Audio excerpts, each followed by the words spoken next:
And welcome back. Congresswoman Kathy McMorris Rodgers joins us here on Good Day Spokane. Good morning. Good morning. You're in Spokane for a Cures Roundtable. So what exactly was discussed? And I know we had a camera yesterday at this event. Right. For the folks that haven't been able to see this, what exactly was talked about? Right. This is a 21st Century Cures initiative.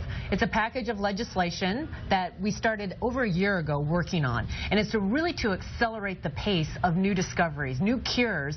And so yesterday we had groups like the Alzheimer's, arthritis, ALS, 23andMe was there, just a broad group of both the patient advocacy as well as the researchers to discuss, okay, how are we going to improve this process through FDA, through CDC and the National Institute of Health and everything that we're doing. This is an American success story over the last 50, 60 years, the medical innovation, medical technology.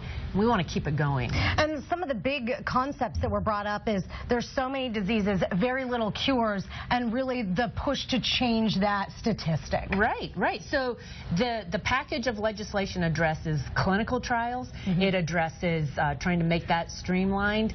It addresses the research that's done so often in silos and trying to share more of those outcomes to inform further research that might take place. And so it's really seen as common sense.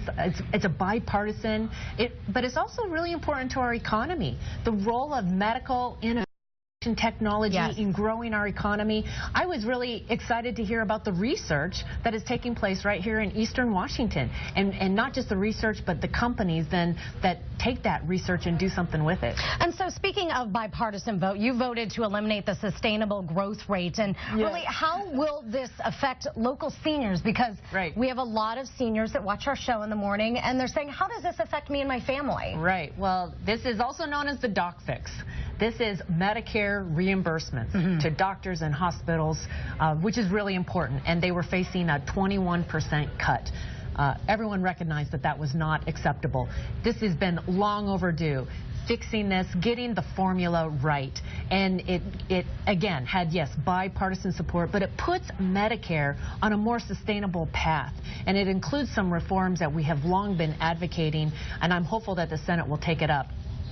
Moving away a little bit from healthcare to kids, for our friends this morning with kids in rural schools, how does that vote actually work in their favor? Right. Well, along with the doc fix, we got the Secure Rural Schools program through the House, and this is a program for timber-dependent communities that have large Forest Service lands. The revenue off those lands goes to schools and it goes to counties, and we got that program extended for another 2 years, so that was really good. We also got the funding for the teaching health clinic right here in Spokane for 2 more years. Right, and so big numbers in the budget, obviously. The budget was passed last week. How proud are you of that, and are there any holes that maybe you wished hopefully next session you can work on? Well, the budget is an important foundational document. It's really the vision moving forward, and in it are a lot of issues.